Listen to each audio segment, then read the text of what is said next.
At 2:01 a.m. on January 3, 2026, American military helicopters landed inside a secured compound in Caracas. According to U.S. defense officials cited in post-operation briefings, the extraction was completed in under 30 minutes. By the time dawn broke over the Venezuelan capital, President Nicolás Maduro was no longer in power. He was in restraints, en route to an American aircraft carrier, later transferred to U.S. custody under sealed indictments. Officially, Washington called it a counter-narcoterrorism operation. Court filings referenced drug trafficking networks and cartel cooperation. But senior analysts immediately noticed something missing. This operation did not fit the pattern of a drug case. It fit the pattern of a geopolitical message. According to multiple intelligence assessments leaked to U.S. media, Maduro's arrest was never about Maduro himself. It was a demonstration, a signal. Legal experts point out that the charges could have been pursued years earlier.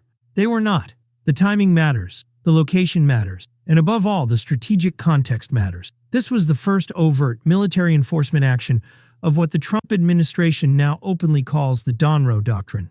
A doctrine aimed not at regime change for its own sake, but at rolling back Chinese power from the Western Hemisphere. To understand why Venezuela became the opening act, you have to understand what happened while Washington was distracted. According to World Bank and IMF trade data, China's trade with Latin America grew from roughly $12 billion in 2000 to over $500 billion by 2024. That is not normal growth. That is strategic saturation. China is now the largest trading partner for Brazil, Chile, Peru, Uruguay, and Argentina. In every major South American economy that drives regional supply chains, Beijing has already displaced the United States. But trade figures alone do not explain panic in Washington. Infrastructure does. According to Peruvian government disclosures, in November 2024, China opened the port of Shanghai, a $3.5 billion deepwater megaport majority owned by a Chinese state enterprise. Analysts note that the port is capable of handling vessels too large for the Panama Canal, autonomous cranes, direct Asia-South America shipping lanes. A voyage time reduced from 35 days to 23, a 20% cost reduction. Chinese diplomats openly called it the Shanghai of South America. This is not commerce. This is logistics dominance. According to regional development studies, China and Brazil are now exploring a transcontinental rail corridor linking the Pacific coast to the Atlantic, bypassing the Panama Canal entirely. If completed, it would create a Chinese-controlled artery across the South American continent. U.S. naval analysts describe this as a direct threat to American maritime leverage, built not with warships, but with steel, concrete, and financing.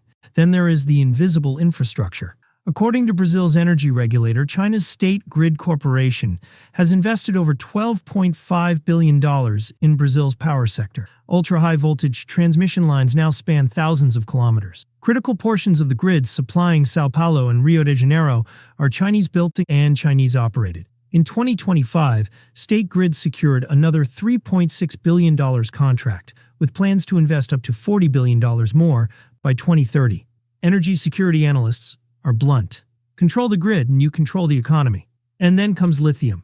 According to U.S. Geological Survey data, the Lithium Triangle, Bolivia, Argentina, and Chile, holds roughly 60% of known global reserves. Lithium is not optional. It is the foundation of electric vehicles, grid storage, and next-generation weapon systems. Court records and contract disclosures show that Bolivia's state lithium company signed multi-billion-dollar agreements with China's CATL, the world's largest battery manufacturer. Without access to South American lithium, there is no American green transition, no domestic EV industry, no energy independence. This is not ideological. It is material reality. From Washington's perspective, this was not free trade. According to U.S. National Security Council briefings, it was a strategic encirclement, a resource extraction empire built in America's backyard while the United States fought wars elsewhere. The Monroe Doctrine, long dismissed as obsolete, was not violated by tanks or missiles, but by ports, power lines, and long-term contracts. President Trump made this explicit after Maduro's capture. In public remarks, he stated that the Monroe Doctrine had been superseded and replaced by what he called the Donro Doctrine. Analysts initially dismissed the comment as rhetoric. They were wrong. According to the December 2025 National Security Strategy, 5 full pages are devoted to Latin America, more than Europe, more than East Asia. The document explicitly labels non-hemispheric powers as existential threats: China, Russia, Iran. Legal analysts note the language is unprecedented. The strategy states that the United States will use financial, technological, and legal leverage to compel regional governments to reject low-cost foreign assistance. Translation: according to former Treasury officials, Chinese investment. The choice is no longer neutral engagement. It is alignment or punishment. This doctrine is not diplomacy first. It is coercion first. In April 2025, Trump announced Liberation Day, imposing a baseline 10% tariff on nearly all imports. But tariffs are not the primary weapon. Secondary sanctions are. According to Treasury guidance, countries maintaining deep Chinese economic ties risk escalating penalties, restricted market access, and financial isolation.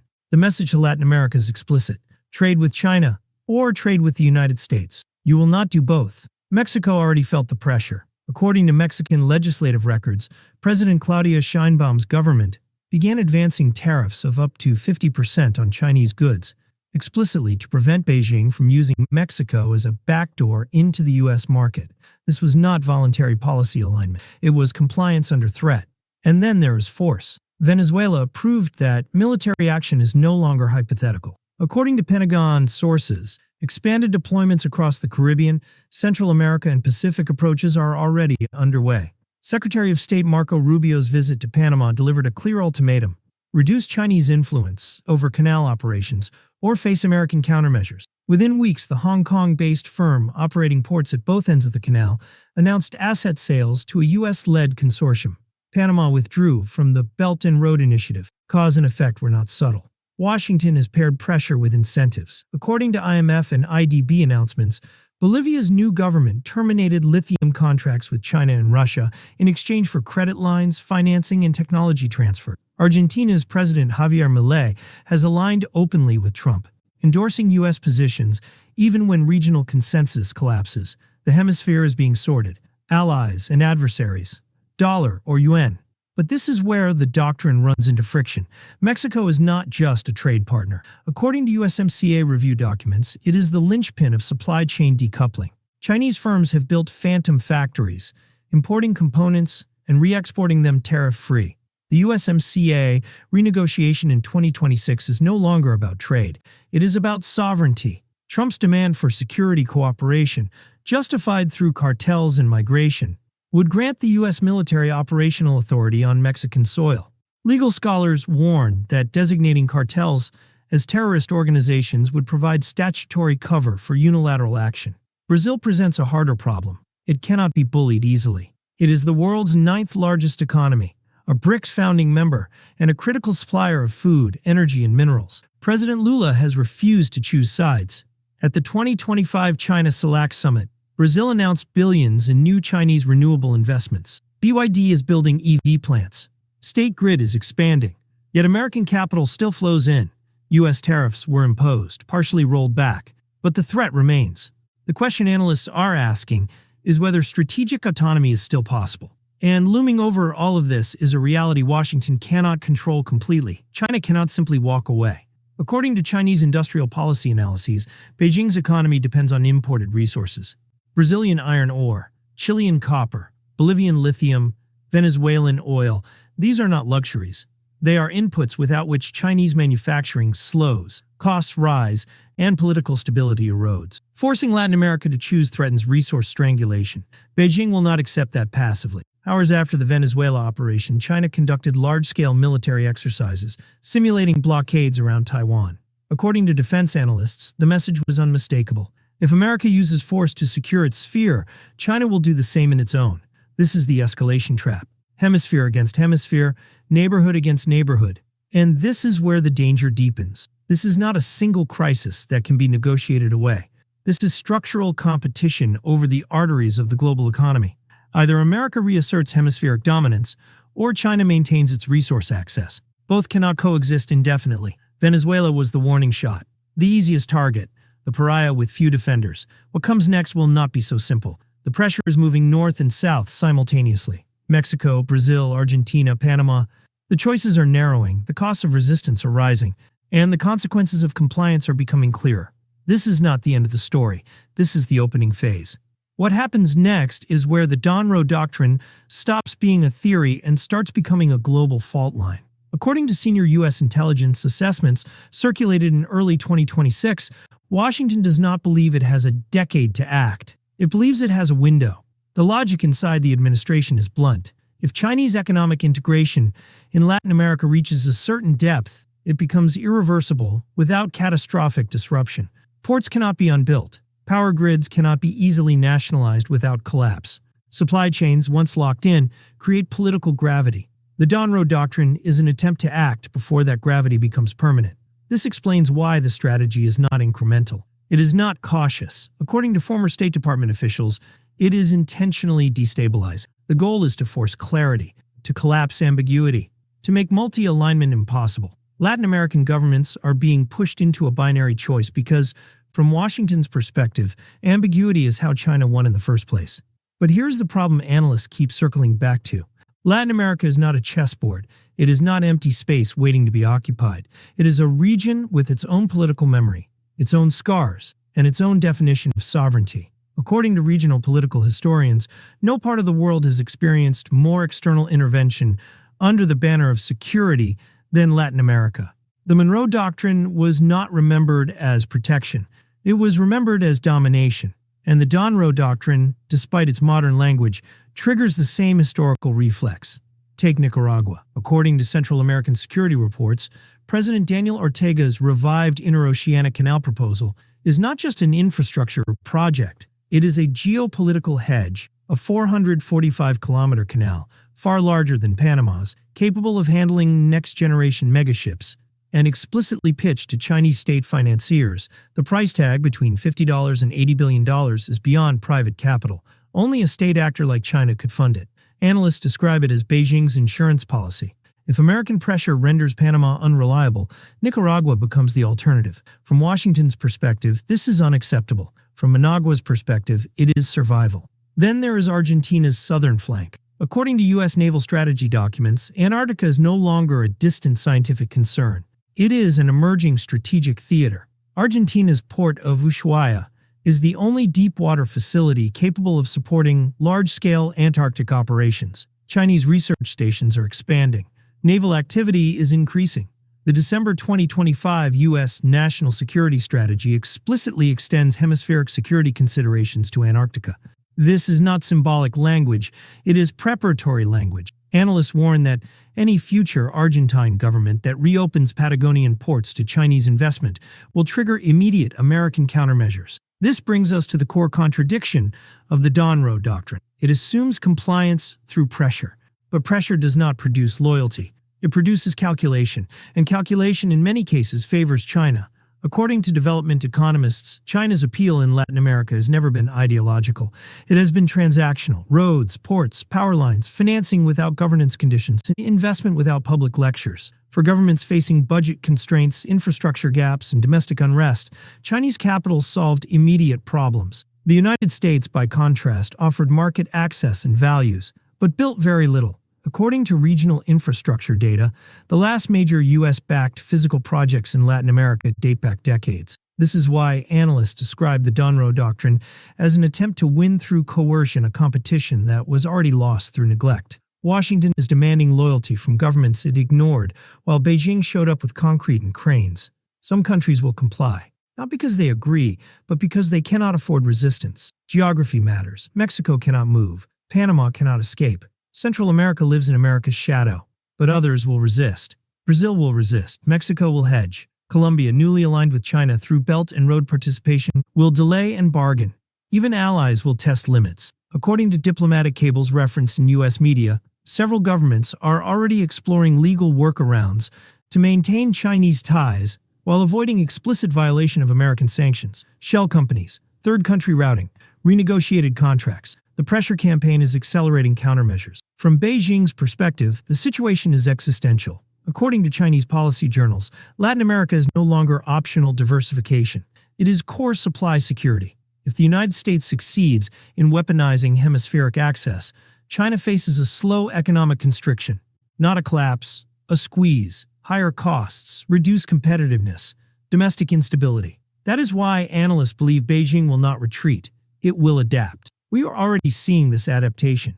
According to trade data from 2025, Chinese exports to Latin America grew, even as exports to the United States declined sharply. New free trade agreements were signed with Ecuador and Nicaragua. Colombia joined the Belt and Road Initiative. At the 4th China-CELAC Forum in Beijing, President Xi announced a $9 billion credit line for the region. These are not defensive moves. They are entrenchment. And this is where escalation becomes likely. Not necessarily through open war, but through proxy pressure, economic retaliation, political influence operations, support for governments willing to defy Washington, legal challenges at international forums, infrastructure projects deliberately designed to bypass U.S.-controlled choke points. Analysts warn that every American sanction now carries a Chinese counter-incentive. The danger is not a single flashpoint. It is accumulation, sanction upon sanction, tariff upon tariff, military deployment followed by military exercise, each move justified by the last. The logic mirrors the Cold War, but with one critical difference. This time the battleground is not ideology. It is supply chains, energy, minerals, shipping lanes. Whoever controls them controls growth. Latin America sits at the center of this struggle, not as a driver, but as terrain. According to regional policy experts, the era of strategic flexibility is ending. For 2 decades, governments benefited from playing Washington and Beijing against each other. That space is closing. The Donro Doctrine explicitly rejects neutrality. It treats non-alignment as hostile by default. Venezuela's fate is the warning. According to U.S. legal analysts, Maduro's prosecution in Manhattan is not just about justice. It is about deterrence. A signal to every leader in the region that defiance now carries personal consequences. Financial isolation, travel restrictions, asset seizures, and if deemed necessary, physical removal. The immediate effect has been compliance. Bolivia pivoted, Panama folded, Argentina aligned. But compliance under pressure is fragile. It breeds resentment, and resentment has a history in Latin America. According to political scientists, anti-American nationalism has repeatedly surged in response to perceived imperial overreach. The Donro Doctrine risks unifying opposition rather than fragmenting it. This is the strategic gamble at the heart of Trump's policy. That fear will outweigh memory. That proximity will outweigh pride. That access to the U.S. market will outweigh Chinese investment. It may work in the short term, but long-term outcomes are less certain. If the doctrine succeeds, the United States reasserts hemispheric dominance. Chinese access to critical resources becomes conditional. Supply chains realign. The Panama Canal remains under friendly control. The Lithium Triangle tilts west. America buys itself time to rebuild industrial capacity. This is the best-case scenario inside Washington. If it fails, the consequences are severe. Fence-sitters drift toward China. Regional cooperation against U.S. pressure solidifies. Infrastructure already built becomes leverage against American demands. The United States finds itself enforcing dominance through ever-increasing coercion, turning influence into occupation in everything but name. History suggests that path ends badly. And this brings us to the final uncomfortable question. What if the core assumption of the Donro Doctrine is wrong? What if Latin America does not choose Washington when forced? What if economic pressure accelerates defection instead of compliance? According to recent polling and elite interviews across the region, many governments do not see China as a threat. They see it as an opportunity, not because they trust Beijing, but because Beijing delivered when Washington did not. Infrastructure exists. Contracts are signed. Jobs were created. Telling countries to abandon that overnight is not a policy. It is a demand for sacrifice. The United States has leverage, enormous leverage, but leverage is not the same as legitimacy. And legitimacy is what sustains power when coercion fails. The Donro Doctrine represents a return to geography as destiny, a declaration that proximity to the United States means subordination to American security priorities. That sovereignty has limits. That neutrality is no longer tolerated. It is a doctrine born of fear of decline, fear of encirclement, fear of losing control of the hemisphere that defined American power for 2 centuries. China built its Latin American strategy on the assumption that economic engagement would be protected by international norms. Venezuela shattered that assumption. The rules changed, the gloves came off, and now both sides are operating in a world where restraint is no longer guaranteed. What comes next is not predetermined. It will be shaped by choices made in presidential palaces, military headquarters, and corporate boardrooms across the hemisphere. But one thing is already clear. Latin America is no longer a secondary theater. It is the front line of 21st century great power competition. The Donro Doctrine is not just a policy shift. It is a declaration that the post-Cold War order in the Western Hemisphere is over, that the age of multi-alignment is ending, that the struggle for influence is entering a harder, darker phase. Whether this produces partnership or subjugation, stability or chaos, development or dependency remains uncertain. But the pressure is mounting. The ultimatums are being delivered, and leaders across the region are no longer asking what is right or just. They are asking what is survivable. This is the world that Donro Doctrine has created, a world where neutrality is a liability, where infrastructure is a weapon, where sovereignty is negotiable, and where a continent that thought it had escaped the shadow of empire may be watching that shadow return. The opening shots have already been fired, the battle lines are drawn, and somewhere in Caracas, under American supervision, the ghost of the Monroe Doctrine walks again, reborn, renamed, and hungry.